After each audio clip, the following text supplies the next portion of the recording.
Bustos. Muy bien. Calle Rojas, Rudy. Toque Padilla, William. Presente, Listen. Muy bien. Claros Valdés. Presente, profe Claros Valdés. Muy bien. Condori Torres, Helger. Presente, profe. Delgadillo Apaza, Ronald. Presente, profe. Muy bien. Encinas, Azcarraga, Emerson David. Presente, profe. Fernández Arce, Luis Gustavo. Presente, profe. Gómez Guevara. Presente. Guarachi Santos. Presente, Listen. Laura Guarachi.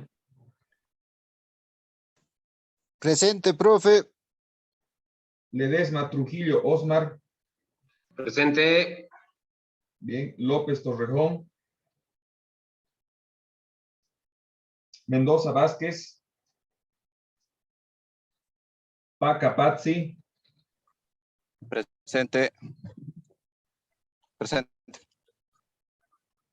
Ya. Paco Pardo Álvaro.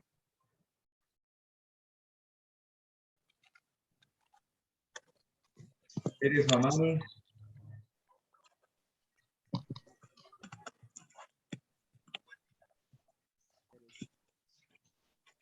Quinto Osvaldo. Presente, dice. Poma Quispe.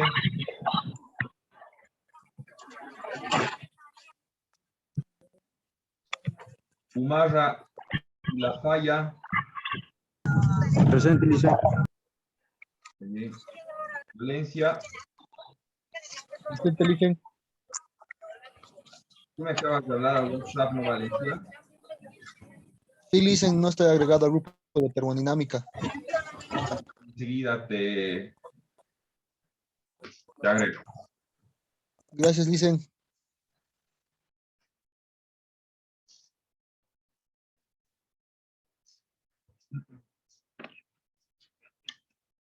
Vargas Hinojosa, José Humberto.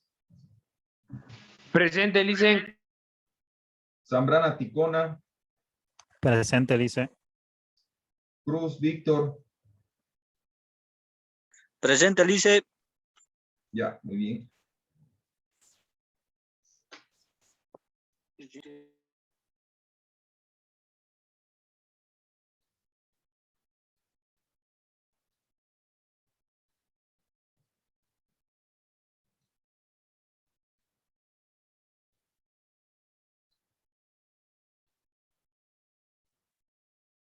Ya está Valencia, ya te he agregado.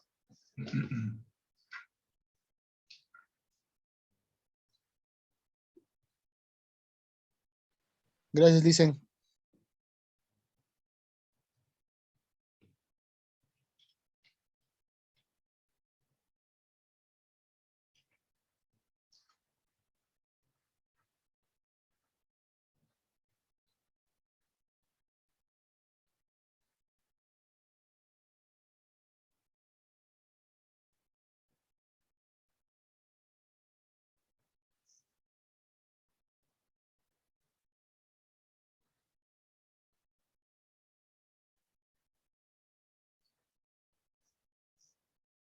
Bien, la clase de hoy vamos a comenzar hablando acerca de lo que es el calor.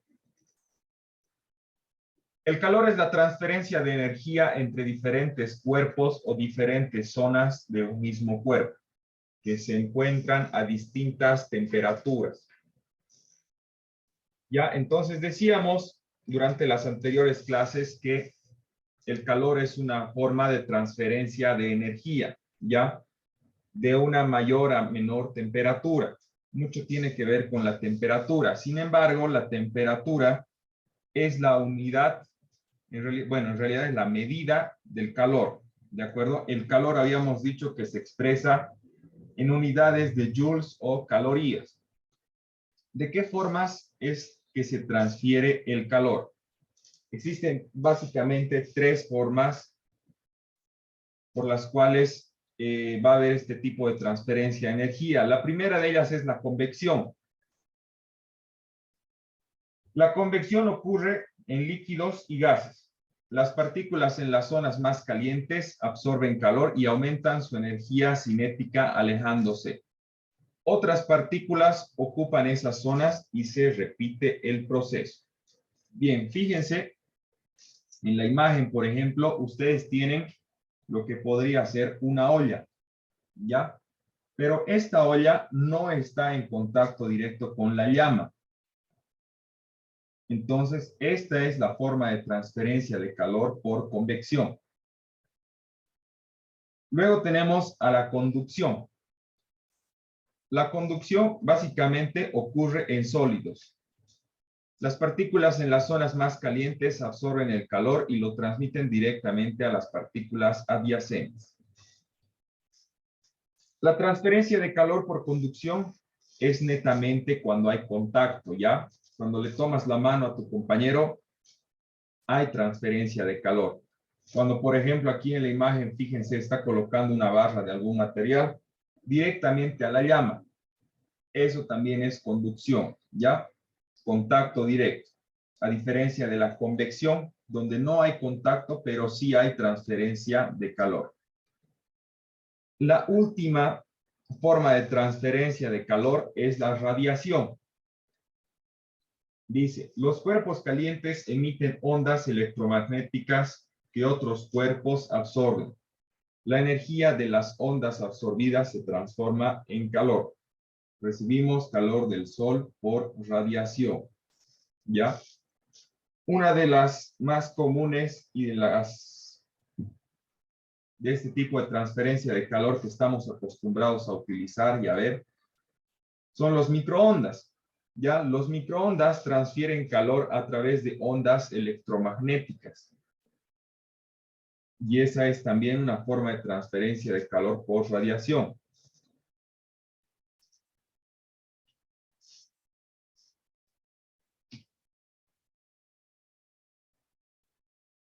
Otro concepto muy importante que lo vamos a consolidar el día de hoy, antes de comenzar a hacer ejercicios con el motor Otto propiamente, es la energía interna.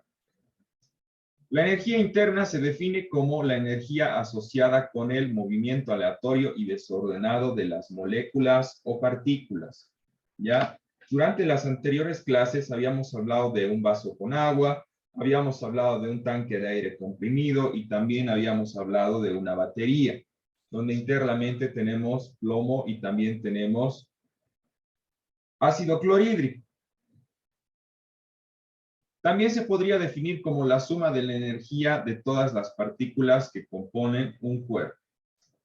Entre otras energías, las partículas componen los cuerpos que tienen masa y velocidad. Por lo tanto, tienen energía cinética interna. Ya al hablar de energía cinética, habíamos dicho que nos estamos refiriendo al movimiento. Cuando estamos hablando de energía potencial, estamos hablando de una diferencia de altura. Y si yo, por ejemplo, tengo un sistema donde tengo partículas en movimiento y adicionalmente este sistema está en movimiento respecto a la atmósfera, voy a tener energía interna y además voy a tener energía cinética. Y si estoy moviendo este sistema a una altura respecto al nivel del suelo, voy a tener también energía potencial, ¿ya? También tienen fuerzas de atracción entre ellas, por lo que tienen energía potencial interna. La energía interna es muy difícil de calcular, ya que son muchas las partículas que componen un cuerpo o sistema y tienen muchos tipos diferentes de energía. Lo que se suele hacer es calcular la variación de energía interna, que es lo que hemos estado realizando durante la evaluación y también la clase de los ejercicios previos. La energía interna es la suma de las energías de todas las partículas del cuerpo.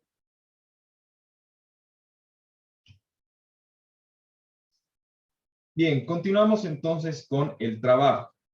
El trabajo es la cantidad de energía transferida de un sistema a otro mediante una fuerza cuando se produce un desplazamiento. Les vuelvo a citar el ejemplo que tenemos en el ciclo Otto, que se da en la carrera de expansión, que es ahí donde yo tengo el trabajo útil para que mi biela pueda transferir el movimiento a mi cigüeñal y este pueda cambiar de movimiento alternativo a movimiento rotativo, que es la función principal del cigüeñal.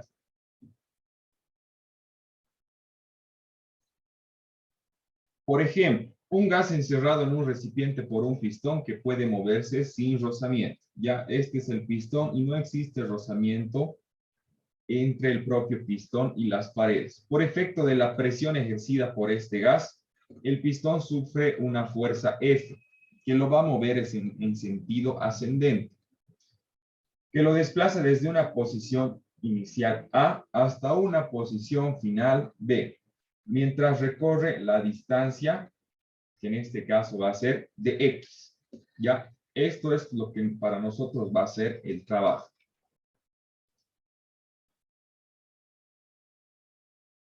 Bien, luego tenemos a la primera ley de la termodinámica. El cambio de la energía interna de un sistema es igual al calor añadido al sistema menos el trabajo realizado por el sistema. ¿Ya? Esta ecuación también la hemos estado realizando y la hemos estado viendo durante todas nuestras las resoluciones de los ejercicios. En primer lugar, tenemos el cambio de la energía interna, que va a ser igual al calor añadido al sistema menos el trabajo realizado por el sistema. Decíamos y hacíamos una comparación con el motor. Habíamos dicho que el motor es una máquina que no es eficiente, ¿ya? Los motores diésel habíamos mencionado que tienen un 45% de rendimiento máximo y los motores a gasolina van desde los 30 hasta los 35. La mayor parte de las pérdidas por energía se dan en las pérdidas por calor. ¿De acuerdo? No se aprovecha el total del combustible en este caso. ¿Por qué los motores a diésel son más eficientes? ¿Quién me puede decir?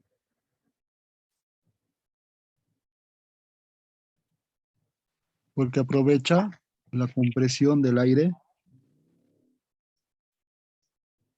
Muy bien. Tal como lo dice su compañero, los motores diésel son más eficientes porque tienen una mayor relación de compresión. La relación de compresión de los motores Otto van desde los 8, 9, 10, 11 máximo. Y la relación de compresión en los motores a diésel habíamos dicho que está cerca de los 22. Creo que eso lo habíamos visto en la clase de ayer, no estoy seguro. ¿Ya? Entonces, por ende, los motores a diésel tienen menos pérdidas por calor. ¿De acuerdo? Bien, luego tenemos a la segunda ley de la termodinámica. Para la segunda ley de la termodinámica nos está diciendo que la transferencia de calor o el flujo de calor siempre va a ser del cuerpo más caliente hacia el cuerpo más frío. ¿Eso qué significa? Que si tienes tu tacita de café a una determinada temperatura, probablemente 80 grados, tu tacita de café va a transmitir el calor hacia el medio ambiente. ¿Ya? Y no al revés. Entonces, después de un determinado tiempo, vas a llegar a un equilibrio térmico. Como el medio ambiente o la atmósfera es infinitamente superior a este sistema, que es tu taza de café, pues le transmitirá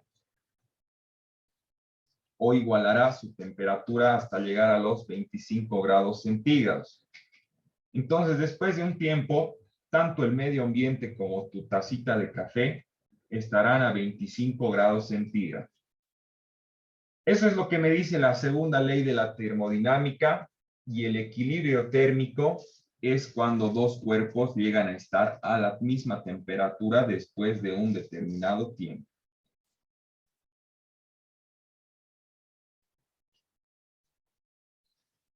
Bien, hasta aquí alguna duda, alguna consulta.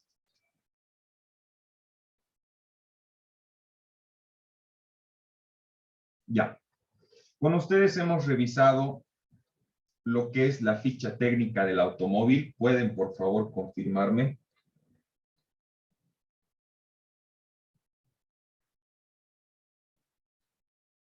No, profe. Ya, muy bien. Entonces, eso es lo que vamos a revisar.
Bien, entonces vamos a hablar de la ficha técnica. ¿Por qué es tan importante saber y conocer la ficha técnica de un vehículo?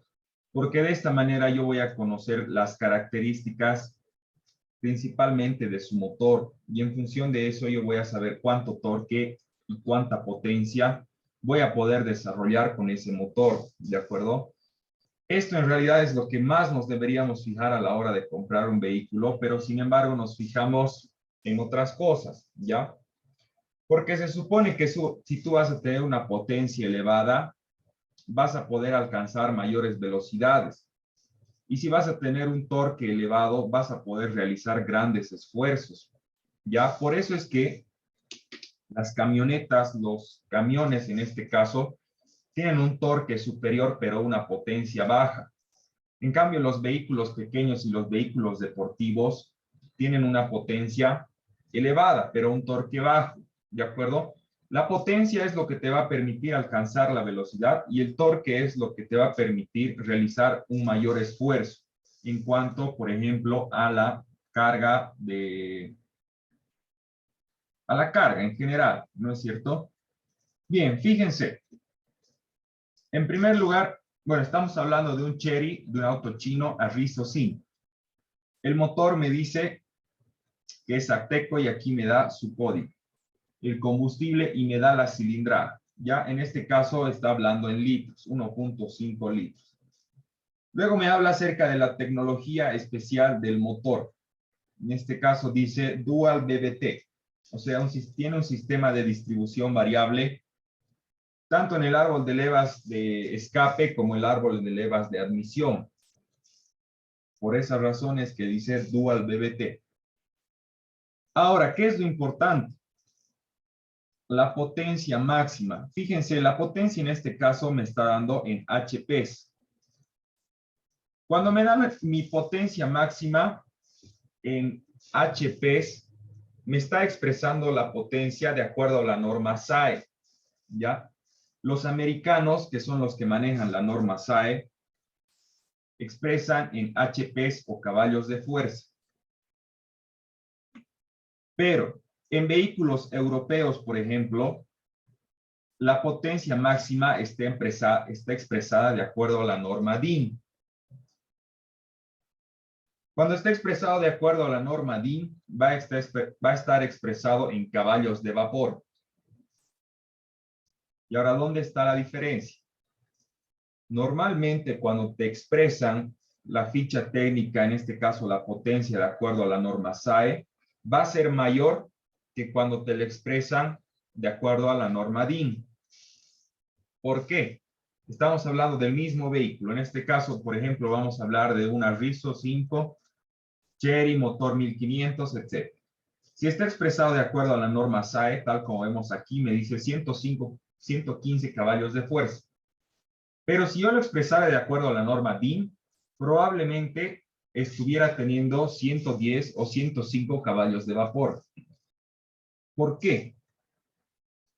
Porque los americanos, cuando están realizando las pruebas para poder determinar la potencia de su motor, prescinden de los accesorios para su funcionamiento. Por ejemplo, filtro de aire, bomba de agua,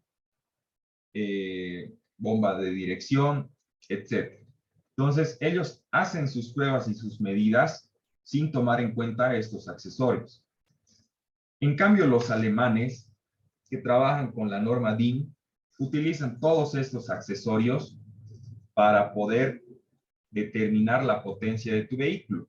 Entonces, como cada uno de los accesorios representa un esfuerzo, aunque sea mínimo, pero sigue siendo un esfuerzo para tu motor, por lo tanto, tu potencia, si está expresado de acuerdo a la norma DIN, va a ser menor, ya por más de que tú tengas el mismo vehículo. Esa es la potencia. Ahora fíjense que tiene una potencia máxima de 115 caballos de fuerza o HPs a las 6.150 revoluciones por minuto.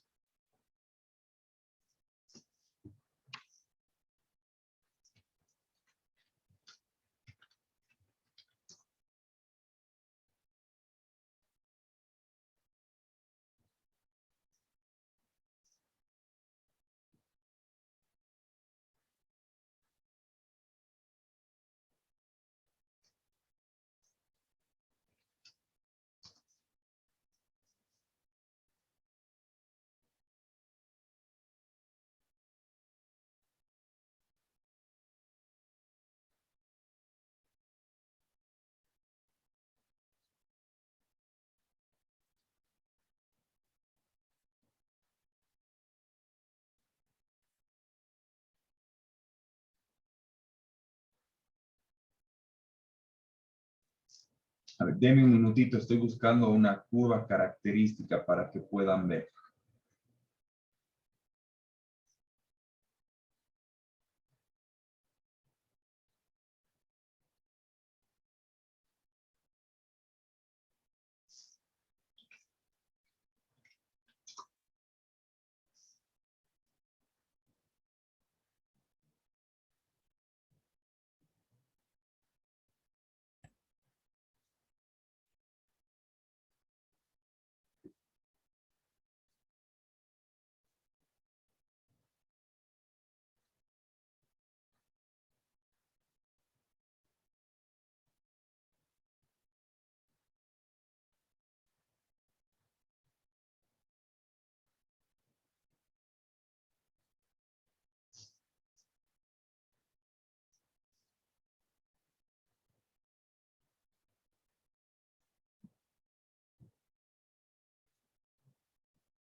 Bien, acá por ejemplo, estamos viendo el GTZ, ¿ya?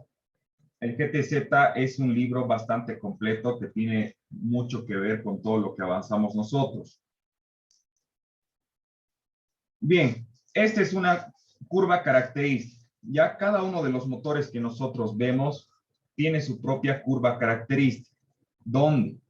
En el eje de las ordenadas yo voy a poner la potencia. En este caso, fíjense que está expresada en kilowatts. Y en este otro caso está expresada, bueno, en el eje de las abscisas está expresado el número de revoluciones. Tengo mi curva de potencia y tengo mi curva de par o momento, ¿ya? Entonces, en la ficha técnica, ¿qué me está expresando? Que la máxima potencia yo la voy a tener a cierto número de revoluciones. Por ejemplo, en este caso podrían ser 5.000 revoluciones. Entonces voy a tener una potencia que va a seguir siendo ascendente y va a llegar hasta las 5.000 revoluciones. A partir de las 5.000 revoluciones, ya no voy a tener una potencia superior. Sin embargo, puede que tenga una velocidad que va a seguir incrementando, ¿de acuerdo? Por estas razones que se supone que los cambios, para que tú puedas sacarle la máxima potencia a tu motor, si estás yendo en primera, deberías pisar tu acelerador a fondo y hacer el cambio a las 5.000 revoluciones. Cambiarías a la segunda marcha y acelerarías hasta llegar hasta las 5.000 revoluciones. Entonces, de esa manera tú estarías sacando la máxima potencia a tu motor. Estas curvas, ¿de dónde salen?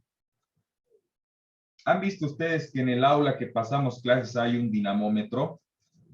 El que siempre están pisando la plancha. Sí. Sí, dice. Ya, el dinamómetro es un equipo automotriz que te permite determinar la potencia y también te permite determinar el torque de un motor, ¿ya? Perdón, de un vehículo. En ese caso, del que tenemos ahí en el aula, es un dinamómetro de rueda. También tenemos dinamómetro de motor, donde obviamente tendríamos que tener el motor desmontado y hacerle las pruebas correspondientes. ¿Y en qué consiste la prueba? En que tú tienes sensores de giro en el rodillo y también tienes frenos, ¿ya? Tienes frenos hidráulicos, frenos electromagnéticos, etc. El que tenemos ahí en el aula es un dinamómetro que tiene freno hidráulico. O sea, a través de presión de agua, por eso es que hay tuberías también ahí en el aula, a través de la presión de agua que genera una bomba que está ahí abajo, genera freno, ya hace que frene el rodillo. Pero la idea es que tú con la potencia del vehículo venzas todo ese freno que te está generando el rodillo.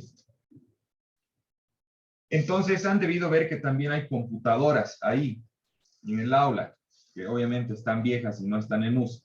Entonces, esas computadoras te van a ir trazando estas curvas, ¿ya? Tanto la curva de potencia como la curva de par o de momento. Bien. Por otro lado, esta es la curva de torque. Ya fíjense que la curva de torque siempre cae antes que la curva de potencia. Y por otro lado tenemos la curva de consumo de combustible. Ya aquí hacemos una comparación. Cuando tú estás arrancando tu vehículo, tu consumo es máximo. Pero cuando tu vehículo ya ha empezado a movilizarse, fíjense que va disminuyendo el consumo de tu combustible. Fíjense la curva de par. Cuando tu par es máximo, tu consumo es casi mínimo. Entonces, es por esa razón que cuando tú arrancas tu motor a cada rato, es decir, frenas, aceleras, cuando estás en la trancadera, ahí es donde tú generas el mayor consumo de combustible. Entonces, lo ideal siempre es ir a velocidad crucero, ¿ya? Para que tú puedas tener el máximo ahorro de combustible.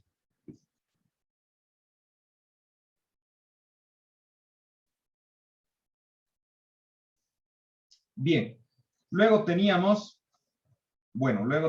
el máximo torque. En este caso, fíjense, está dado por Newton metro por revolución. Dice 141 Newton metro a las 3.800 revoluciones.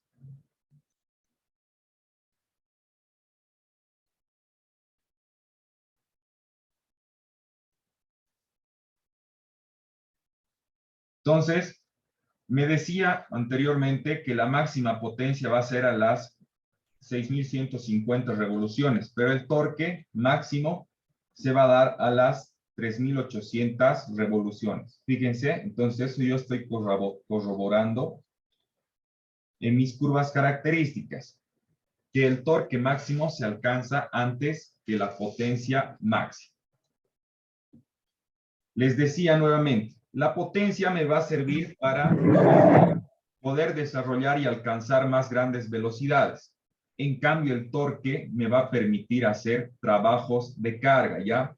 Poder vencer la inercia que tiene el vehículo cuando, por ejemplo, está cargado ya sea de pasajeros o ya sea de carga. ¿Alguna duda?